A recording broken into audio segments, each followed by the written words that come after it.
nakwibariza ni izihe challenge muri muziki ubona zikugora ubona nyine zigora abahanzi kuko bro abahanzi tuvugishije ukuri abahanzi barakina ntabwo ari benshi ariko abakize ni babiri ni batatu mu bahanzi barenga 50 baba bari mu gihugu sizo niki gituma nyine challenge ya mbere wese wambwiye ngo uri umupapa nanjye tugahuriza ahubwo twese challenge n'ubundi baka umuntu uwo ari we wese uri muri kariyeri iyo ari yo yose challenge ya mbere nuko abantu twebwe ubwacu dusigaye twicalenginga iyo ni nayo challenge ikomeye cyane ushatse kuvuga iki kuba utitaweho kuba utari guhabwa urukundo kuba utari guhabwa attention ngo bigatuma uvuga ngo noneho ngo ndarambiwe iyo se niyo mpamvu iyo ni kugira inspiration yo gukora iyo ndirimbo aravuga ngo okay urukundo muri iki gihe nge mbona rwara nabuze buri wese arabyimenyera ishyari niryo ritugize mbonye n'inoti bavuga ko nkorerera iminati n'abana zifite bakavuga ko naraburije nkora amakosa nkanya amakosa nawe udakosa baravuga kugira ngo bakorere mula ubuse byanuzana kukoka dupfusa kandi tuzana bisiga kubwa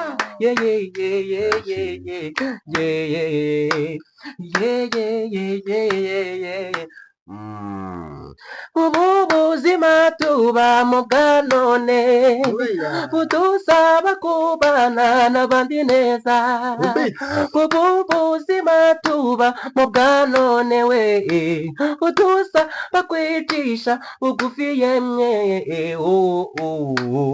nawe umenya zaza kuka nawe umenya zaza dupfubusa kandi tuzana bisiga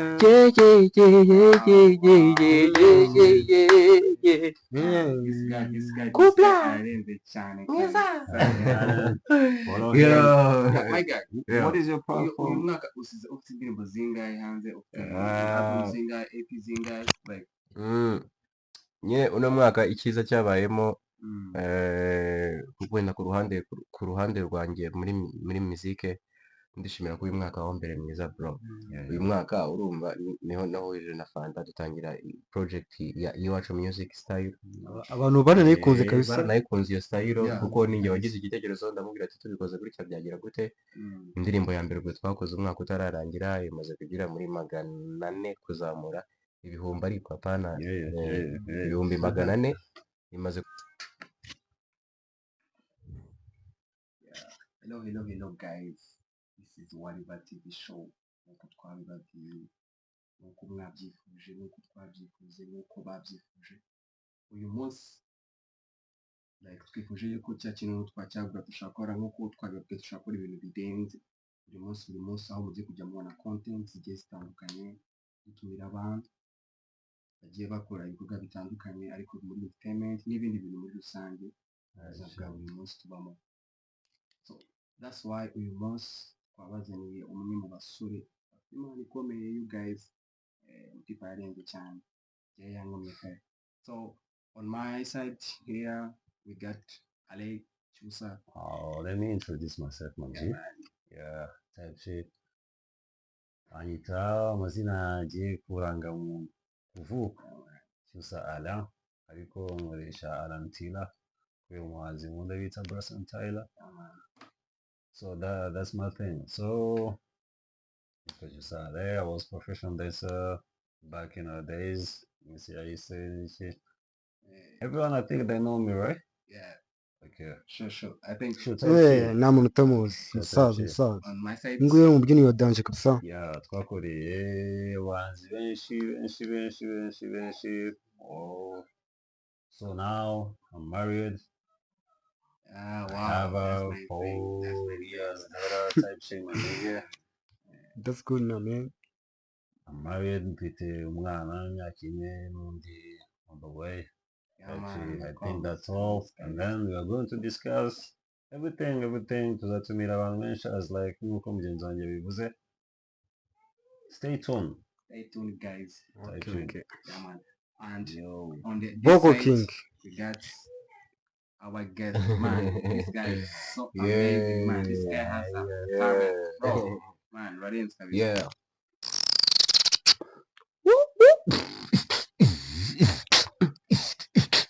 Wow. Yeah. Type shit, my nigga, I'm gonna lie. Yeah, man. Everybody wanna feel like free. Forget the troubles in the rock with me. Unite feed our reggae music sweet. Yeah, yes. We skank is sweet. Yeah, man. That's Vocal nice. King, bro. Vocal King. Yeah, man. Wow. Yeah. Cyakora bro mfite talent ya danje kabisa. Urabizi ko nkwemera kabisa. Yeah, man. Type shit. So nitwa Vocal King, like I said, ndi umuririmbyi, ndi umwanditsi w'indirimbo, nanafasha n'abahanzi mu buryo bwa backup sounds muri studio. So for me, I am really happy to be here in Waliva TV show. So I hope ko nyine abantu bagiye kwinjoyinga this show of ours. Yeah, So man, ndaza kuza sure. kubaririmbira, Sounds good. ndaza kuza kuvugana namwe nyine ibibazo ibyo ari byo byose mushobora kumbaza.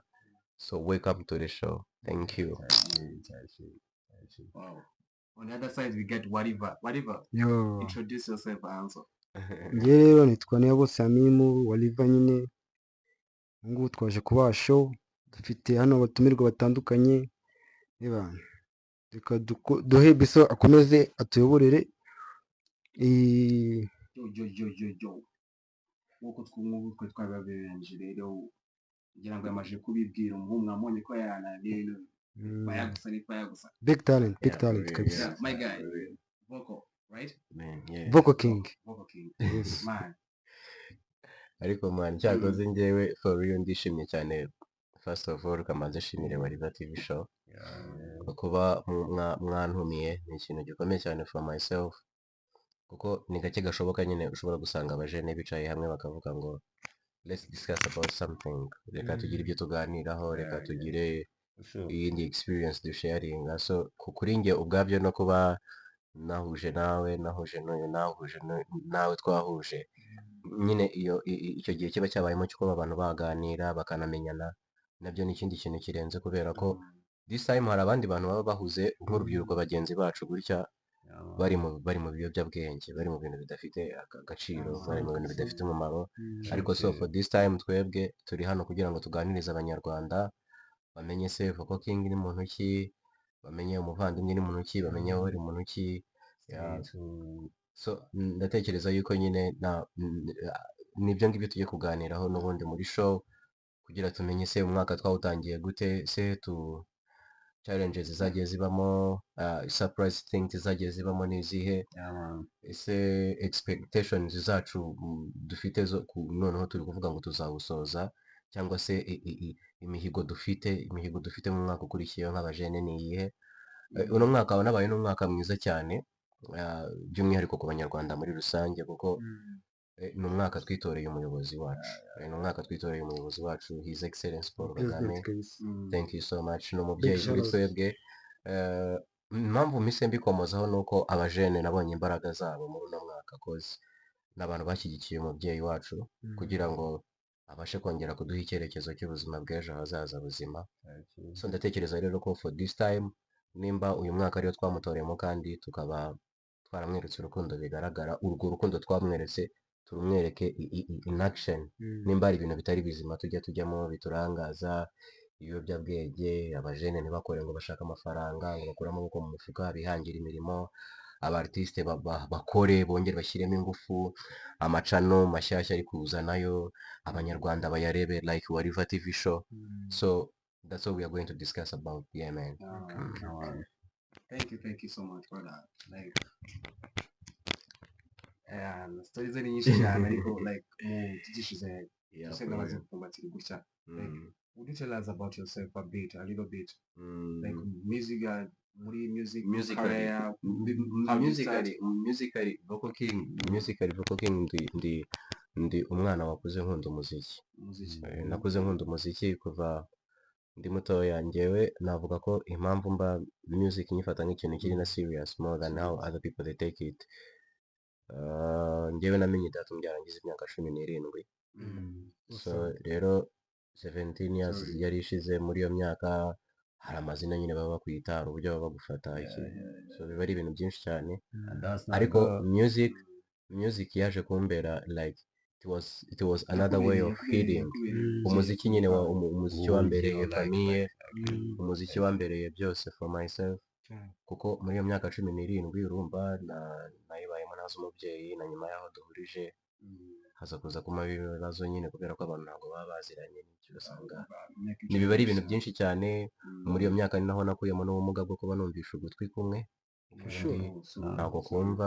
So nabyo biturutse ku muntu navuga ngo uri main. Nari ntegereje iyo myaka 17. So maze kubona yuko nageze ahantu mba fucked up, ariko music mu gihe nari ngiye guforinga down yo yamfashe ukuboko. So ni ukuvuga ngo kubaye hafi muri make. ni ukuvuga ngo rero muri iyo myaka yose ishize no kuva uyu munsi ngeze hano, njyewe nta kindi kintu nkunda mu buzima bwanjye, nta n'ikindi kintu gishobora kumara stress, cyangwa se nta n'ikintu gishobora gutuma nibagirwa painful y'ikintu icyo ari cyo cyose, cyane cyane ko atari njye ubabaye gusa, rega nanjye wahuye n'ibyo bintu bya danje. Kuko hari n'igihe rimwe na rimwe mu bibazo cyangwa se mu nzira zigoranye tugenda ducamo, za zindi tubona zimeze nk'amahwa, hari igihe muri za nzira tuba turi kugenda ducamo zirimo amahwa, riba ari ishuri ryo kugira ngo tumenye se ubuzima ni iki. Ubuzima kugira ngo umuntu abubemo agenda gute. Ntabwo mu buzima ibintu bihora ari neza. Uyu munsi hari ubwo biba bibi, uyu munsi hari ubwo biba byiza, ariko abantu tugomba gusobanukirwa yuko icyiza n'ikibi biragendana, ni inshuti zihora hamwe. Ahubwo se uburyo izo nshuti twebwe tuzitreatinga, cyangwa se uburyo twakitinga muri icyo gihe iyo zadusuye ni mu buhe buryo. Rero ndi umupeti wakuze nkunda music cyane, ngira n'igihe gihagije cyo gushaka kugira ngo nige menye umuziki se n'iki. Sinzi ukuntu abantu music bayifata, ariko for me music nyifata nk'ubuzima.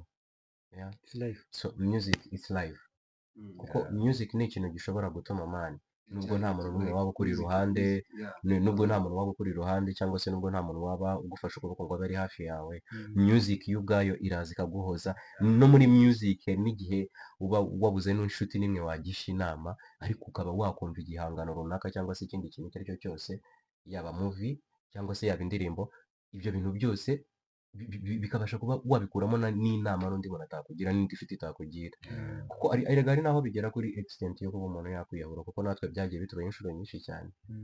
So ukagera ahantu ukumva n'ubuzima nta kintu bumaze, ukumva no kuba ubayeho nta kintu bivuze.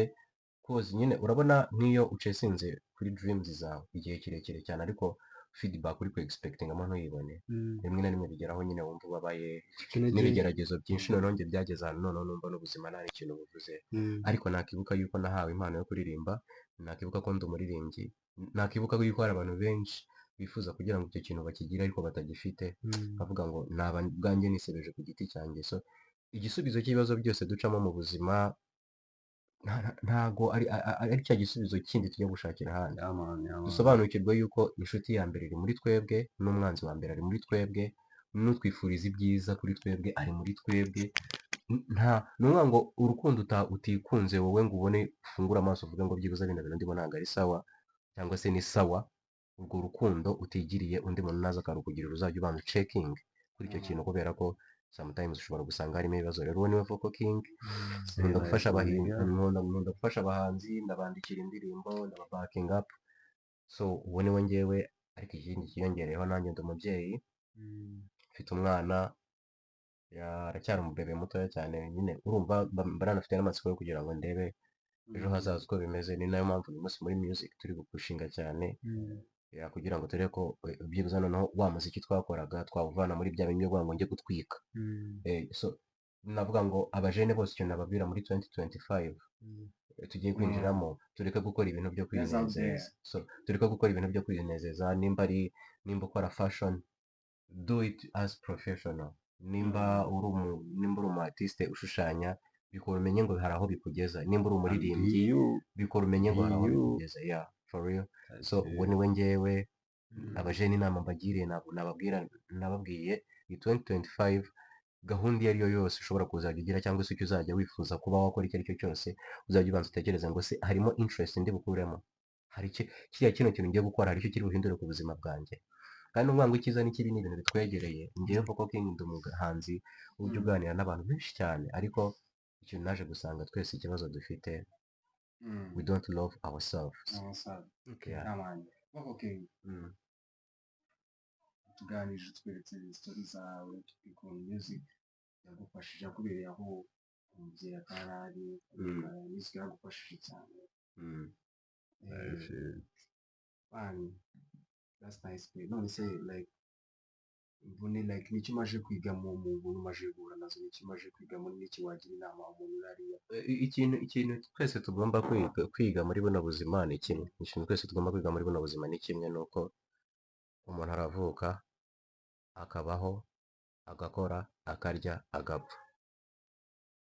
So rero nimba izo tape arizo twebwe ducamo nk'abantu, twebwe ahubwo twige gukoresha iminsi yacu neza. Only that. Okay. We use our time in the right time. Anyway, now niyo mutumirwa yuko yashimuse ikiganiro cyacu. Listen, I'm sorry. It's okay. We have to vibe. As we Yeah, continue. okay. So apparently you nawe ni umuhanzi wa River, and then nawe nyiri show, nawe nyiri TV, everything, and then reka tuganirize urugendo rwe n'ibiki byabaye mu muziki, aho ushaka ariko ko njye iyo TV show. hari utubazo njye nibaza kuri Wariva. Okay. Nyine urabona twese turi abasani, ariko nanjye ibibazo njye numva nifuza kumubaza. ugiye kumbaza se? Ubwo ugiye Nyine njyewe Nyine njyewe ikintu njye nibaza ntukubite ahababaza. ni ukuvuga ngo ikibazo njye nibaza mbere na mbere, Wariva duherukana ari umusani, sibyo? muhirukana ari umusani. Duherukana ari umusani, N'undi umusani. still n'ubu ngubu aracyari umuhanzi. Ariko ikintu ndi kumushimira cyane uyu munsi cyane, hantunguye cyane, kigatuma numva nanishimye cyane, nanamushimira kuba nyine yarazanye Wariva TV, kuba yarazanye Wariva TV, sibyo? Urumva nyine duherukana tujya muri studio twese tuba turi gukora n'iki, ariko uyu munsi yambwiye ngo ndagutumiye iwanjye uze tuganire. Ahubwo se ikibazo mirahise nibaza, nshaka ko nansubiza, ubundi niki cyaguteye kugira igitekerezo cyo gukora Wariva TV? What's your purpose? What was your purpose? Akenshi njye hari ikintu nshaka kubaka platform izajya iba ari inshuti zanjye, platform ikeneye kwigisha abantu, sibyo? Platform ikeneye gufasha abantu, ikindi cyongereyeho kwidagadura, sizo? Yego. Niyo mpamvu nayishinze, nyine niho nabihereye tu. Ariko ukiri aho ngaho hari ikindi kintu, ikibazo cy'amatsiko mise ngira. Urumva tugomba gukora nyine ibintu tubona binafitiye n'akamaro na bagenzi bacu. Ese kuba iyi Wariva TV show warayikoze, wowe ni uje gufasha abanyempano? Urugero wenda njyewe nabibonye ariko hari abandi batarabibona, sibyo? Ni uje gukora, bizajya birangirira kuri mu biganiro gutya, cyangwa se nimba uje kugira ngo muri rusange entertaining abantu, cyangwa se ubereke muri rusange entertainment muri rusange, ese muzajya munagera no kuri tele mubashe no kuganira na bari abantu? Kuko nyine ntago online TV igomba kuba ari bya biganiro bibera ahantu hamwe. So nyine noneho ni ikihe kintu kiri special uzaniye urubyiruko cyangwa se abajene bagenzi bawe muri entertainment? Okay, njyewe bana, buri muntu uwo ari we wese ufite talent iyo ari yo yose zamusura. Ngubu ngubu hari ikiganiro nagiranye n'umukobwa w'umujene wogosha unasuka, kirahari muzakibona. Hari ikiganiro mfitanye n'umudozi udoda inkweto ariko w'umuhanzi uzi gucuranga gitari neza cyane. Hari ikiganiro mfitanye n'umunyamideli uzi gushushanya bya fresh. Nyine bana, ni kuri talent zitandukanye ahantu hose, ariko nawe niba wifuza support yanjye, nibwo tugitangira, biracyari bike cyane, sibyo? Ariko wifuza support twagusapotinga bro. As like we are starting gutangira, right? ifunguye cyane yagize igitekerezo kitugezaho like n'ibiki ama videos n'ibiki yagiye afata atwereka the way ibintu ashaka ko bigendamo n'ibiki and then natwe tukavuga ati why not we can support our brothers for free kandi bro for free for free ni ugufashanya ariko ikizavamo n'ibiki like family erega nyine no ntabwo kwari dushaka ikintu gukora abajene ibintu tuzajya like tuzirikana. biri like izi mbaraga dufite ntabwo ziri yeah we just Ntabwo wanna do zibikika. something like Sana kabisa. ibintu biri unique like nka gutya I bet ko ariko nizere ko nawe mu bintu bya fashion uzajya type shit my nigga uyu nguyu ni nizere ko umubyinnyi wa danje nizere ko twa Ale I've been through a lot of Yewe- shit wa danje kabisa twakoze tumufana bamwe muri mwe You guys, Mm. as we back on our topic On the our point. topic, alright yeah I just want to ask you, mwese bino ko turi naona like turi mu mpera z'umwaka kandi channel iri best kuri entertainment. So nakipuje kubaza buri muntu wese ikibazo wese just niyo kaba amasegonda Yeah. umwaka wakugendekeye gute umwaka wabonye gute what did expected wabaye mwiza wabaye okay Start for with me Ale. can start thinking with the clockwise or anti-clockwise type shit so ku ruhande rwanjye ni it's a blessing n'umugisha mu bintu anyways mu bintu byinshi like nkuko ndi kubivuga ati I've been through a lot of shit and I'm not lying well and I'm not pretending myself so twaciye mu bintu byinshi byiza ibibi biki ariko ikintu cya mbere kirenze ndamubwira ko umuntu aba afite mu buzima ni uko I'm still alive. that big point like another question that big point Maybe- kabisa maybe kuba alive. ukiriho kabisa there's- Still alive nicyo and kintu cya mbere urumva twaciye mu bintu byinshi amafaranga iki But anyways urabizi you know how to survive to be No muri easy. Kigali ni struggle No easy kabisa. and you have to wake up early go to job another question what was your favorite song my favorite song mu Rwanda hose Tugirimo. okay Tugirimo. reka duhere mu Rwanda n'ubundi tujye muri Afurika tujye n'i Burayi precise ariko precise okay reka tuyigirimo twigirimo ko Tugirimo. isosi as nice like Isosi. yewe nkunda muzike yeah music narayumvise kuva twatangiye kubyina like 2001 I was like Mm.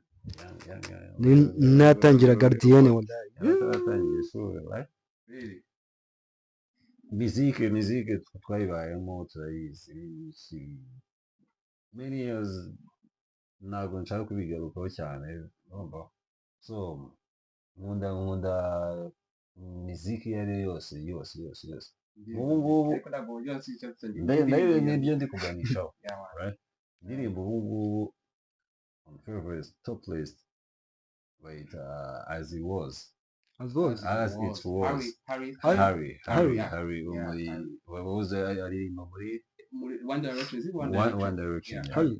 Harry was yeah. as it was Nice. Another question. Like, okay hey, I allow you Wait, are you surprised? no man? I'm It's surprised like- because it's like it's Yeah, like they do you're ubwoba, so kugize brave. ubwoba ko ugiye gukora You're so ibikosa. brave. listen What is gonna be the next? no ari kuvuga ngo everyone Eh. kumubaza one question one question okay and then he give me like 3 okay Really? let's continue Let's continue. let's continue Do you get to be asked? It's like we're surprised. niyo yambaza nawe It's like we were surprised to the you next just want to share question. share ideas Yeah. uburyo But man, I just ubyumva want to nawe listen uko to that ubyumva question. ariko mfite agatekerezo sibyo twavuze amagambo menshi nashaka abanze aduhe akapela n'akamasegonda angahe kugira ngo tugaruke muri vibe mutagira ngo ni ibigambo gusa ibanga njyewe ariko akapela ashaka Hari akaririmbo bari bakunda nyine keke kanjye nyine akerekeza ewa nakaririmbo afite ke nkunda kitwa imboni. Okay. mujye kuri YouTube mugashake afite akaririmbo bita imboni bro keza kabisa umutima ugatitira usa n'ikiza wowe yayera you are final you are final you are final you are final mina womba Mungu kuona wewe je t'aime je t'aime je t'aime je t'aime mi amor yeah yeah oh mi amor oh mi amor if you say you love me baby I love you back yeah if you say you need me baby I'll be your man kumboni zawe mbabona umutuzo yeah kumboni zawe mbabona urukundo ngaho ndeba nseke wenda nipfire ngaho ndeba nseke wenda nipfire if you say you love me baby I love you back if you say you need me baby I'll be your man kumboni zawe mbabona umutuzo kumboni zawe mbabona urukundo ngaho ndeba sekera wenda nipfire yo man ako karirimbo bana ndagakunda kuki ino ndirimbo wayikunze ubundi kuki ino ndirimbo wayikunze reka mbanze nsobanure ko impamvu ingoma y'inyikunda ni ingoma bita imboni afite kuri YouTube ye kabisa yitwa Boko King mujye kumusacinga n'umusani wa Danje Ebana indirimbo imboni impamvu nayikunze harimo nyine amagambo y'ikinyarwanda y'umwimereri cyongereza kiri nyine cya kintu gikora ku mutima umuturage wese yakumva kabisa nashaka nyine tugaruke muri vibe tu bisa komeze uduhate ibibazo byawe kabisa turagutegereje turabona gushyiranye The next one no wari ukurikiye kuri You can even ask me. I allow you. I allow you to finish.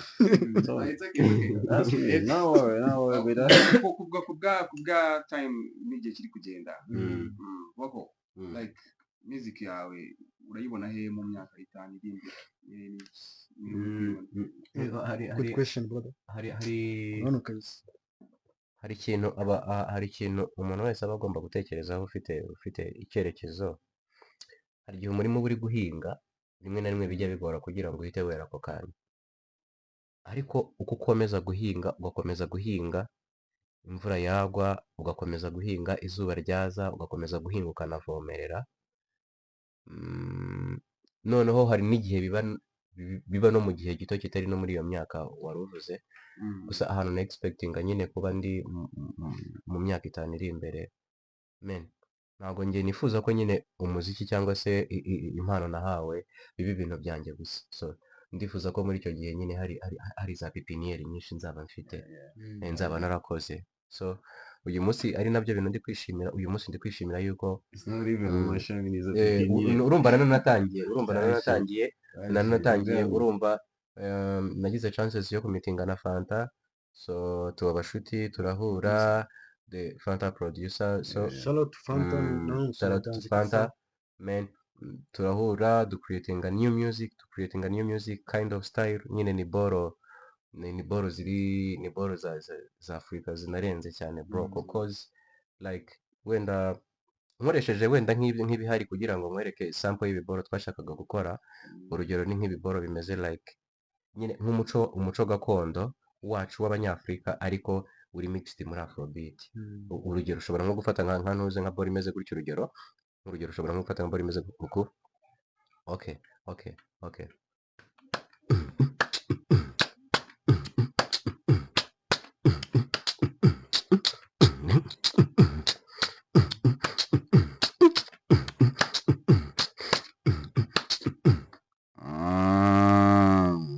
sirabonerwa gasaba mama we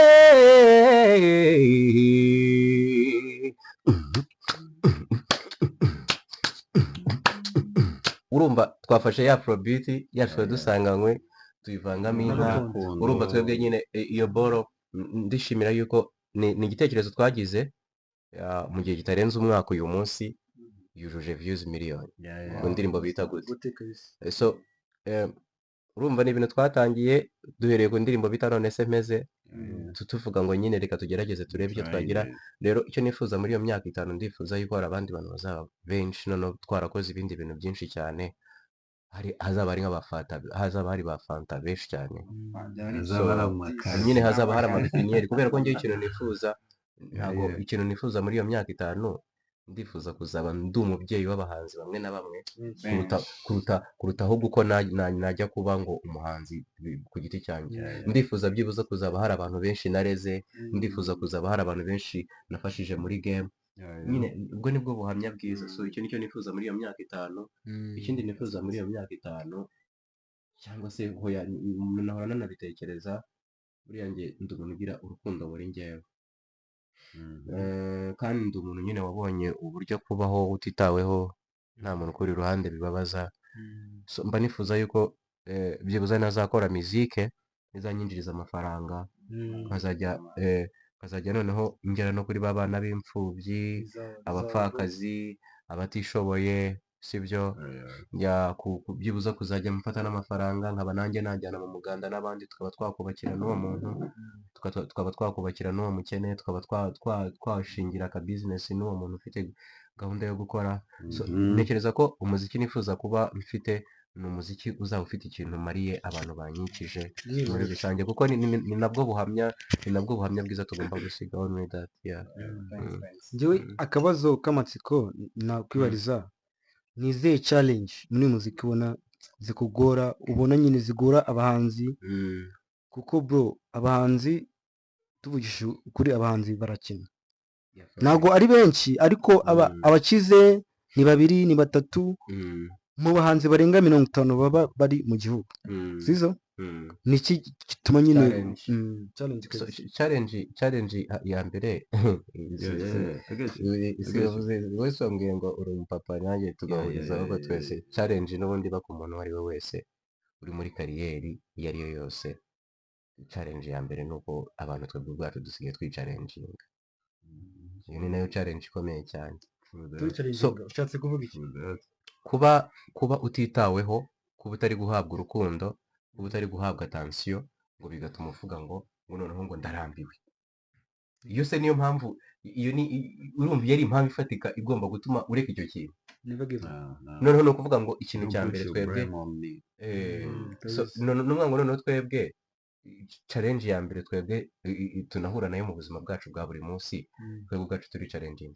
Niba umuntu aguciye intege akavuga ngo ntabwo uzabyara, niba umuntu aguciye intege akavuga ngo ntabwo uzaba umugabo, niba umuntu aguciye intege akavuga ngo ntabwo uziga, ntabwo uzaba umuhanzi tuzabona kuri platform iri big, nawe ukabigenderaho, uri kubyumva nyine nawe uzisanga hasi. So iyo niyo challenge nk'abahanzi twebwe twagiye duhura nayo. Hari n'abahanzi batinya gutera intambwe ngo begere abandi bantu bashobora kuba bagira ikintu babamarira. Urugero nkawe twasharinze iyo experience, nanageze n'iwawe, buriya hari n'ibintu byinshi uba wanyigishije mu buryo buri psychologically, uri kubyumva. Indi challenge ya kabiri twahuye nayo muri uno mwaka bro, nk'aba artiste muri rusange, amatiku yabaye menshi, noneho bigatuma hoya muri entertainment yacu yose muri rusange, nk'abahanzi tuba turi gukorera, kuko tuba turi gukorera abanyarwanda bose muri rusange, siko bimeze se. Rero hari igihe umuhanzi yasohoraga igihangano nticyumvwe cyane, ahubwo hakumvwa ya matiku, akaba ari nabyo bintu abantu birirwa bakurikira kuri social media. Iyo nayo yatubereye challenge muri uno mwaka, kuko naba abanyamakuru twebwe rero ikintu tuje ntabwo as like nkuko uri kubivuganaga ari amatiku, right? Negative. Yeah, we are just talking about nyine. Noneho indi challenge yabayeho ni ukuvuga ngo nyine entertainment yacu nyine urabona imiryango itangiye kugenda ifunguka n'iki, ariko humvikanyemo beef cyane kuruta urukundo no guhuza hagati y'abahanzi. Ari nabyo nifuza kugira ngo muri uno mwaka wa 2025 tujye kwinjiramo, abahanzi dukundane, abahanzi dufashanye, abahanzi tugirane inama nzima zubaka, abahanzi tumenye gukoresha social media, cyangwa se abantu bari muri entertainment tumenye gukoresha social media mu buryo buri propre, kubera ko Byiza abazikoresheje nabi murabizi ko byabagendekeye muri uno mwaka. isomo Hari rikomeye bamwe pe. bisanze muri gereza simubizi, hari bamwe bisanzwe bari kubazwa ibibazo bigiye bitandukanye, ugasanga urimo umupapa wifitiye urugo wifitiye umuryango, ariko kubera ibintu bagiye kuvugira kuri social media utabanje gutekereza ngo umenye ngo bimeze gute, ugasanga bagutandukanyije n'umuryango, uragiye umaze iminsi ngaho uri ahantu. So ni ukuvuga ngo rero twebwe challenge twahuye nayo ni uko twakoraga ibintu harimo wagira ngo harimo guhubuka ariko tutabitekerejeho. So iyo challenge nayo yabayemo cyane muri entertainment muri uno mwaka. Ikindi uyu mwaka navuga ko wabaye umwaka wa YouTube kabisa. Yeah. Uyu mwaka wabaye umwaka wa YouTube cyane kubera ko YouTube yakiniweho deal nyinshi cyane. YouTube yakiniweho amadiru menshi cyane, ugasanga bino bintu by'amaspace byaje, hari abantu benshi byazamuye ariko nabo byasubije inyuma, hari nabo byahararitse, Hari nabo byasenye. rero nanjye nk'umuntu rero ijisho ryanjye riba rireba kuri buri kantu muri industry hano nyarwanda. Ntekereza ko ikintu cya mbere noneho tugomba kugira muri uno mwaka wa 2025 dukundane. Ni ukuvuga ngo ikintu cyatumye muri uno mwaka hanabamo n'ibibazo byinshi cyane muri entertainment ni inda nini hagati y'abantu, ni inda nini yari iri hagati y'abakinnyi bari gukina mu kibuga cya entertainment nyarwanda. Ni ukuvuga ngo ntago turumva ko twebwe tugomba kugira umutima umwe, nimba nariye nawe urye, nimba wariye navuga ngo ni ugukoresha ikintu nabi, ni ugukoresha ikintu nabi, ariko kandi ryari uburyo ugendeye ku marangamutima yawe, ugendeye ku gifu cyawe kugira ngo wisatisfyinga ku giti cyawe. Ndagira ngo wagiye ubona yuko hari n'abajyaga kuri platform ukumva ari kuvuga ngo njyewe barambwiye ngo mvuge ibi bintu baranyishyura, aranyishyura. be yourself, umenye ngo nimba umuntu akubwiye ngo genda uvuge iki, umenye icyo ugomba kuvuga, hato na hato utazasanga ibyo bintu uri gukora biri kukugiraho ingaruka. Kandi ikindi kintu abahanzi tugomba kwitaho cyane, tureke ibiyobyabwenge, dufate inshingano, tuve mu butesi bro. Nta wundi muntu uzagukunda mbere yawe, nta wundi muntu uzakugira inama mbere yawe, nta n'undi muntu ugukunze bikakuzana ibintu by'isesemi nyinshi cyane mu kibuga, uzanamo ubuntu bw'ubwana. Reba hari amafaranga uhajye, reba hari inyungu uhajye, aba bandi bagushuka ubareke, ba bandi batagufitiye umumaro ubajugunye. Uri kubyumva, nabo nibabona yuko ibyo barimo atari bizima bazaza, cyangwa se nibanabyihorera, as long as you are progressing. ko bikora akaje vuko nuko twarangaye muri uno mwaka. Zo ni ingamba, ni ingamba no gufata ibyemezo bikakaye. Uzi ko burya umuti urura ari wukiza se nubwo abantu dutinya kunywa ariko umuturura urakiza kabisa. Twemere kunywa umuturura twebwe nk'abajene, twemere kunywa umuturura. Wa muturura ni ya haso ya mu gitondo ugiye gushaka ibikeri, wa muturura ni ya mvura ikunyagira, wa muturura ni ukutagira akazi usubiza inyuma. Nyine twemere tu hustling for our dreams, for our purpose, kugira ngo turebe yuko abantu baturi inyuma, for our future, kugira ngo abantu baturi inyuma batazarira akavuga ngo papa yari ikigwari, ngo yihoreraga muri doze, niyo mpamvu mba mu kiraro. Hoya no, ibyo ntago ari zo nama umuyobozi wacu twitoreye muri uno mwaka yatugiriye. Yaravuze ngo mwebwe ndifuza yuko nyuma yanjye muzakora ibirenze ibyo ngewe nakoze, mwebwe imbaraga z'igihugu. Okay, Ali, nawe nshaka kukubaza akabazo kamwe, ndakakubaza kabisa. Nk'umubyinnyi uri mu bo twemera, uri mu bo twakuze dufana, sibyo? Dance yo mu Rwanda mu mboni yawe uyibona gute? Barabyishe cyangwa sobanurira tu? as nk'uko twebwe before twatangiye n'ibintu byose kwanza bitewe na stories z'igihugu cyacu, uburyo twakuze natwe, hari harimo ingorane nyinshi cyane. So twe twatangiye ibintu bakirimo inzitane, niko nabyita, kugira ujye kugenda ahantu ukabanza kwigezaho ibintu, changamoto. So byari no as like nk'uko twebwe igihe icyo gihe I bet ko twari turi mu ba danseri beza wa mbere mu Rwanda kabisa, bitewe turabihamya kabisa. N'abantu twakoranaga n'igihe twari tubimazemo, n'ababyinnyi icyo gihe bari bakeya, sinzi byari bimeze.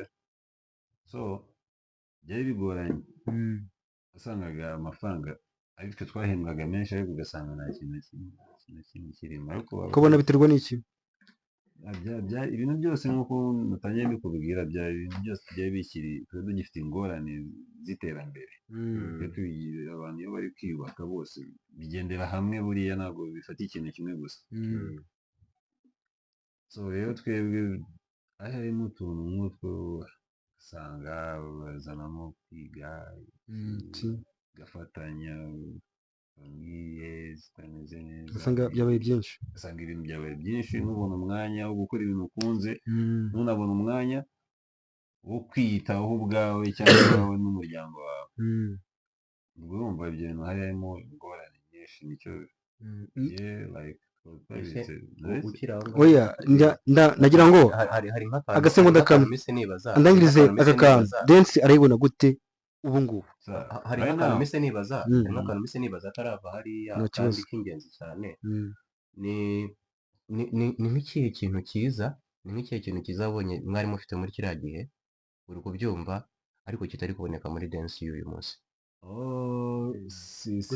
sinavuga ko ngo ari ikintu cyiza kirenze quality abantu y'umudensi wa kiriya gihe n'umudensi bari bagikunze ibintu cyane ntabwo hari hariho platform zo kubireberaho naki so abantu bari bafite inyota yo kuvuga ati ngo ngenda ndashaka kureba umuntu ari kubyikorera kuko nta hantu ari bubibone kujya kuri show aho byabereye so rero bari bari cyane bitandukanye bibaye n'ubu ngubu kureba akavuga ngenda ndabikorera kuri tiktok.com n'ibiki so kandi nabyo ni byiza kuba ibintu byaroroshye so rero iyo yari quality niyo warumbashije nicyo kintu cyari cyiza abantu barazaga ukabona bringing happiness baragira ibyishimo by'imvamutima kabisa umuntu akabikwereka ko yishimye yanishimiye n'ibintu wakoze ariko ubu ngubu nabwo barabikora biri mu iterambere ariko nyine niyo quality niryo tandukanyirizo so icyo wowe warumbajije ku bijyanye na dance n'ibiki ubu ngubu hari opportunities nyinshi cyane like nanjye nakitangiraho urugero nyuma y'uko tujya kwitinga nyine kubireka n'ibiki nyuma yaho hari abana bari kuzamuka bamaze imyaka 3-2 gutyo babirimo urumva nabo bari bakiri muri iyo hasi ariko bakomeje kuko bari bafite inyota yabyo bitandukanye n'igihe twe twabikoze so abo bana rero ubu ngubu ubu ngubu nibo bari kuri hit bameze neza I'm not gonna lie bameze neza ni n'uwe mu mubyinnyi tunasoza barahari benshi ngira nka batatu wumva beza kabisa hari uwo bita Jordan Colors umwana w'umubiri kabisa bita Griffiths Titi Brown bose baje like dukorana ako bakira bapiti but now they are good kandi barabikora neza barabikunze ibintu byabo byose harimo n'amafaranga bitewe n'uko bimeze tuzagenda tunaganira ibintu byinshi ariko nshaka ko uma kakavasi kayangoma yawe na Fanta bamenye urayibuka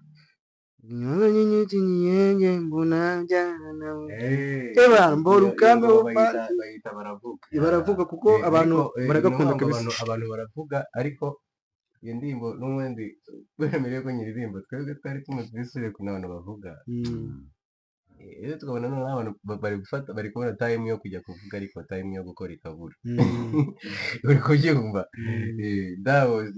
nyine icyo ni nacyo kintu cyaduteye kugira inspiration yo gukora iyo ndirimbo aravuga ngo okay urukundo muri iki gihe nge mbona rwaranabuze buri wese arabyimenyera ishyari niryo ritugize mbonye n'inoti bavuga ko nkorerera iminati n'abana zifite bakavuga ko naraburije nkora amakosa nkanya amakosa nawe udakosa baravuga kugira ngo bakorere mula yeye unsebya ntuzana kukoka yeye dupfusa kandi tuzanabisiga yeye kubwa yeye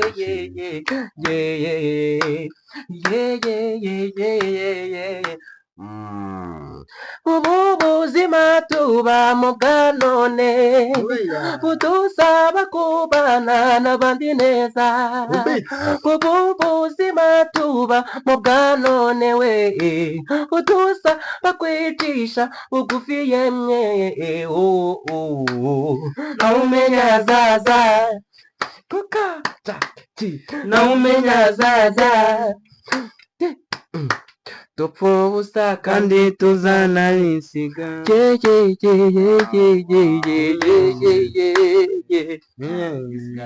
kubla arenze cyane mwiza my guy what is your uyu mwaka ufite indirimbo zingahe hanze ufite album zingahe EP zingahe like nyine uno mwaka icyiza cyabayemo wenda ku ruhande rwanjye muri muzike ndishimira ko uyu mwaka wa mbere mwiza bro uyu mwaka urumva niho nahurije na Fanta dutangira project ya Iwacu Music Style abantu baranayikunze kabisa nayikunze iyo style kuko ninjye wagize igitekerezo ndamubwira ati tubikoze gutya byagira gute indirimbo ya mbere ubwo twakoze umwaka utararangira imaze kugira muri 400 kuzamura ibihumbi ariko apana ibihumbi 400 imaze kugera mu 400 bahita none se meze biri hejuru ese wari uzi ko nzaba i Kigali ese wari uzi ko harimo n'akaboro nashyizemo ngo mwana utazi koga murera we ku ruzi ruramujyanye kariya kaboro ninjye wagashyizemo muri ya ngoma ndishimira kuri ya ndirimbo none se meze yabaye indirimbo yo kutwinjiza muri game fresh duhita dukurikiza ese wari uzi ko ibiri hejuru y'ibihumbi 500 ubwo urumva atari ikintu cyo kwishimira dukurikizaho biravugwa nayo iri mu bihumbi 200 n'amasingles oya yakubajije izanjye ku giti cyanjye wenda ndi kukubwira mu buryo nahise mvuga muri rusange izo nakozeho nanjye nizo nagaragayemo none se meze ari nayo yamwinjije muri game yabaye umuryango mwiza ese wari uzi ko nayo nayanditseho nayikoramo nayo iri hejuru y'ibihumbi 500 gute nayo nyikoramo ufite nyashi udafite nyashi iriya boro nayo yagize miliyoni views sibyo noneho nyine urumva nanasohoyemo indirimbo zanjye iyo bita mu gituza nayo ni Fanta wayikoze isohoramo iyo bita twaje ku giti cyanjye isohoramo iyo bita imboni nayo ni Fanta wayikoze man nyine ndashimira Imana ikirenze nuko ibyo bintu byose ubwo bwenge bwose ibyo byose Imana yabimpaye itarebye ngo ndi umunyabyaha itarebye ngo ndi umukiranutsi ibyo byose yaravuze ngo reka bimbeho so navuga ko muri uno mwaka njye ibintu byambaye ahubwo ni nabyo birenze ibishobora kuba byarabayeho mu yindi myaka kuko none se wese byagushimisha kubona wakoze igikorwa wakoze ku gikorwa ukabona kigeze miliyoni ubu uyu munsi ikintu ndi kwishimira none umuvandimwe arabizi njyewe navuga ngo uyu munsi agiye kuzuza abasubscribers 100,000 mu gihe kitarenze umwaka uri kubyumva so nanjye rero ubwo ndi mu bazaba bishimiye kubona ari gufata golden award hari n'abavugaga ngo umufitishaza ngo iki njye nashaza ngira icyiza twese nuko turi abantu bakuru rega n'umugore mubana mugiranishaza n'inshuti mubana mugiranishaza nazibana zidakomanya amahembe iyo muri abavandimwe rero tugomba kureba ibyiza byabayemo tukabiha umwanya ahubwo tukirinda bya bindi bidusubiza inyuma so ku giti cyanjye nakoze indirimbo nyinshi bro na Wariva twarakoranye Wariva yambereye boss muzima warakoze guma akazi man yampaye akazi bro uri kubyumva yampaye akazi in different times yagiye anamuza nawe n'abantu badanje nahuye na Genius ariwe umuje nawe afite na EP Genius afite EP ari gukora so ngira amahirwe ngira n'amahirwe yo kugira icyo nyikoraho urabizi kuri ball y'amapiyano man ni ball irenze bya danje nyine ya club so rero urumva wabaye umwanya mwiza cyane kuri njyewe kugira ngo nige industry imeze gute muri rusange uduhaye mbere yuko dusozaho hari akandi karirimbo njye burya mbashaka nyine umuntu aduhe tukapela hari akandi karirimbo bita biravugwa nako muri club baragakina ka danje urakazi urakibuka biravugwa ko imiduka muri kuzana ari nziza biravugwa ko umutima wo gufasha ari mwiza biravugwa ko najya niyemera kandi ni mwiza biravugwa ko mu misiri imbere ndaba mbafite ni nguha umwanya ntuzagire ngo ngende umwana icyo mushaka n'ubusanzwe burya ndakizi biravugwa yuko n'ubusanzwe bafata biravugwa yuko imeruka igiye kuza tsunami yo man I appreciate man nawe ariko reka tukubaze biso what should you n'akamuza kamwe tunasuzuma iki kintu twitegeho njyewe none mfite ball za fresh mfite indirimbo nakoreye kwa Rush mfite indirimbo nakoreye kwa Rush mfite n'indi nayo bita Wisara ni Fanta wayigoze nyine mfite amapackage noneho ya fresh yandi bashyira muri mood ya twa tuntu tw'urukundo nyine irasohoka rya zizasohokana nayo n'impamvu nakomeje kugenda uyu mwaka n'impamvu nakomeje kugenda mvuga ngo reka ngende gake gake nuko ndashaka nyine kuzakora ball za fresh nazo zipanze neza ariko noneho icyiza nuko ndashaka kuzaririzinga imwe nyine ikaba iri based kuri rwa rukundo nyine rukomeye cyane rumeze nk'urimo nyine ibintu nyine bya kera amagambo yumvikana y'urukundo ari hadiko noneho iyo yindi yo bita Wisara ni ku mihanda nyine ibyo mbona nyine wenda bazayumva gusa ariko nicyo nanone bagomba bitegure ko hari projet nyinshi nakozeho hari n'igiye kuzasohoka mu minsi iri imbere nakozeho ya Fanta bro irenze iri crazy so ndatekereza nanone mugiye kwinjoyinga new banga y'ubusazi so nanone kandi nanashishikariza abanyarwanda muri rusange bro buriya Wariva ni umuntu wacu mwese muri kutureba bro n'umutipe nta ribi ryiwe n'abavandimwe biwe nta ribi ryiwe tuzakora ibintu bya danje reka dushyigikirane reka uyu mwaka tugiye kwinjiramo yemen aho mutashimye mwandike muri comment ibintu duhindura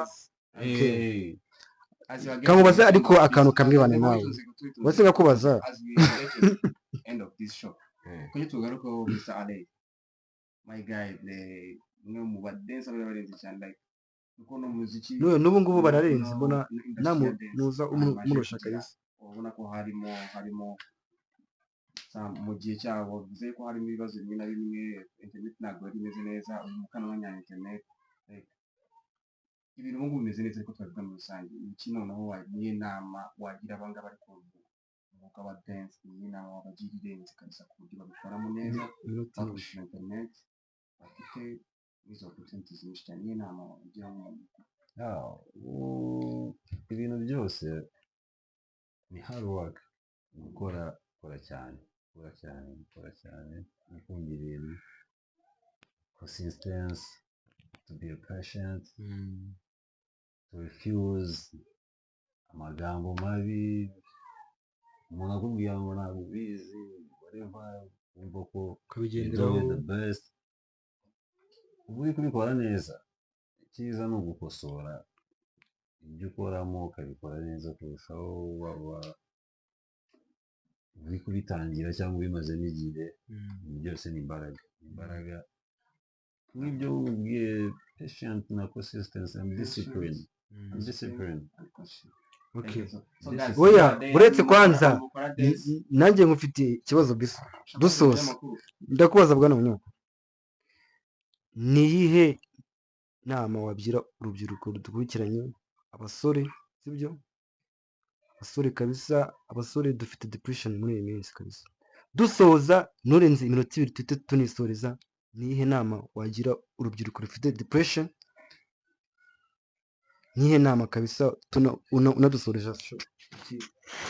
Like, icyo navuga ku muntu uri mu myaka nk'iyanjye uri out there,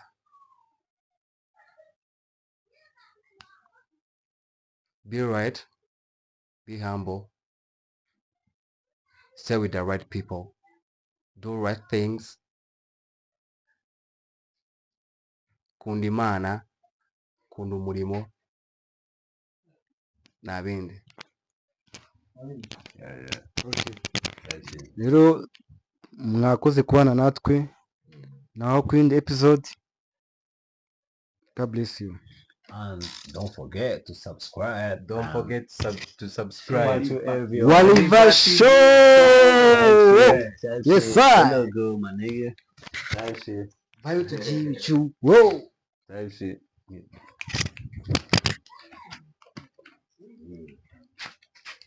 So we ended it.